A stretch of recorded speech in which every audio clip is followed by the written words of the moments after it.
Like, I seen the video of Devin Haney getting his ass knocked out by Tank Davis. I personally seen the video. I think he got mad that I said that. But I personally seen the video. Oh, thank you. Devin Haney is knocked out almost cold by Tank Davis. I seen it with my own eyes. Adrian Broner did hop in the ring. Haney, I'm going to give it to him. You were probably only 19 years old at that point, but you got your ass rocked and you know it. Miami you said you watched Haney spar on Tank, you know, and he got hurt. What punch did he get hurt with on the Tank? Multiple.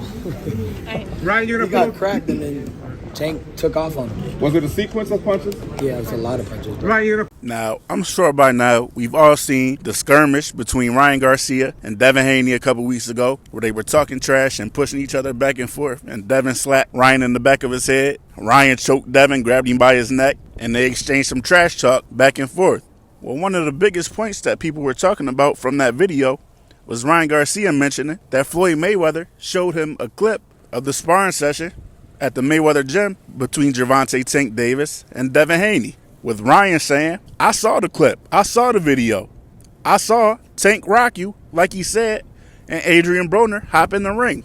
Well, now that they officially kicked off the media tour for their fight on April 20th, Ryan's been doing interviews, and of course, he's been being asked about it. And as you saw, he's doubling down on what he said, that he saw the video of Gervonta Tank Davis and Devin Haney sparring, and just like Gervonta Tank Davis said, he hurt Devin Haney in that sparring session. Now, as we all know, there's been 2 sparring sessions between Gervonta Davis and Devin Haney, one at the Upton Boxing Gym in Baltimore, and the other at the Mayweather Boxing Gym in Las Vegas. Now, what happened in the first one is clear.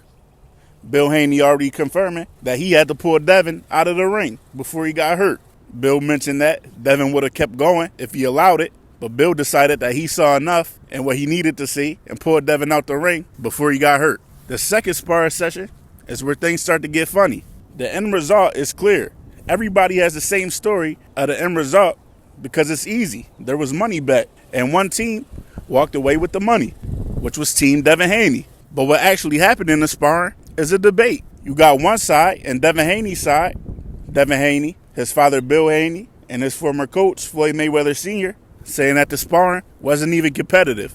You got Tank Davis' side, Floyd Mayweather, Tank Davis, Adrian Broner, all saying that Tank wasn't in shape. It was good work back and forth early, and then Devin took over in the later rounds. And also that Tank hit Devin with a big shot, and Adrian Broner had to jump in the ring. But nobody knew whose side to believe because, of course, those guys are going to take up for their fighter. Floyd and AB are going to take up for Tank. Floyd Sr. and Bill are going to take up for Devin. But the 2 neutral parties that have spoke publicly on the situation, when you listen to them talk, their stories align more with the side of Tank Davis. Badu Jack and Nate Jones both said that it was good work in the beginning, Tank landing big shots, and Devin taking over towards the later rounds and ultimately winning. And what Ryan Garcia is claiming to see in his video also backs up the claims of Team Gervonta Davis. As you heard Ryan Garcia say, he watched Tank Davis rock Devin Haney and Adrian Broner jump in the ring, just like Adrian Broner stated. Now, Nate Jones has famously said he won money in that sparring session between Gervonta Davis and Devin Haney, betting on Devin Haney to win, but that he would pick Gervonta Tank Davis to win in a real fight.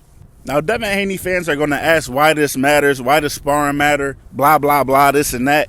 And the reason it matters is exactly the reason that you hear Nate Jones saying that he thinks Tank will win that fight. Now, he could have changed his opinion by now. Since Devin beat Regis, a lot of people changed their opinion after that fight. We don't know what Nate Jones' opinion is. But the last we heard, he picked Tank Davis to beat Devin Haney. And you can see why. Because for Devin Haney to beat Tank Davis in a real fight, it can't be anything like that sparring session. It can't be good. It can't be back and forth for any amount of time. It needs to be a one-sided ass whooping for Devin Haney to beat Gervonta Tank Davis. Because if it's a good fight and if it's a war, he's not going to last for the full 12 rounds with 8-ounce gloves and no headgear. You got to think, according to AB and Ryan Garcia, Tank hurt Devin bad. And remember, they were wearing headgear and 16-ounce gloves. What do you think is going to happen with no headgear and 8-ounce gloves? But according to Devin Haney fans, this doesn't matter.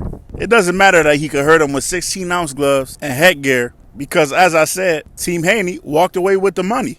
Meaning, after that, he recovered and ended up getting the better of the sparring. So they assume this is what will happen if he was to get hurt with 8-ounce gloves in a real fight. They'll say, look at Floyd and Shane Mosley, or Floyd and Chop Chop, DeMarcus Corley. They'll say Floyd got hurt and he recovered and dominated. There's one Floyd Mayweather in the history of boxing for a reason. Devin Haney is a very good boxer, a great boxer. He is not Floyd Mayweather. And at some point in that fight with Tank, when it does happen, because it will happen, Tank is going to test that chin. And I believe that he's going to hurt Devin Haney when he does. And then I believe that he'll close the show and get the job done. Now, if I'm wrong, I'm wrong. Devin Haney might go in there and not even get touched and smoke Tank like he did Regis. I highly doubt it, but it could happen. Anything could happen. And I'll be the first one to give him his credit. Or he could go in there. It could be a good fight. He get hurt a couple times, but still bank enough points to win. Bank enough rounds to win the fight. It could happen. But me personally, I just don't see it going like that.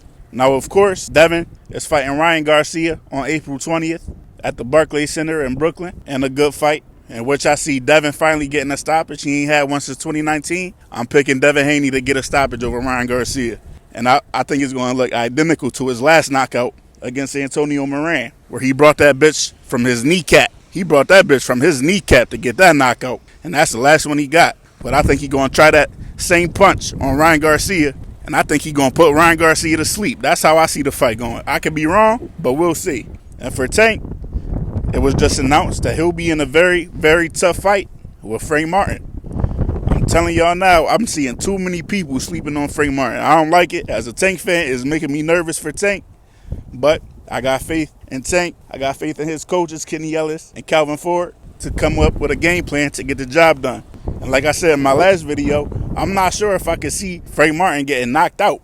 Not just by Tank, but by anybody. He just got one of those faces where I can't see him getting knocked out.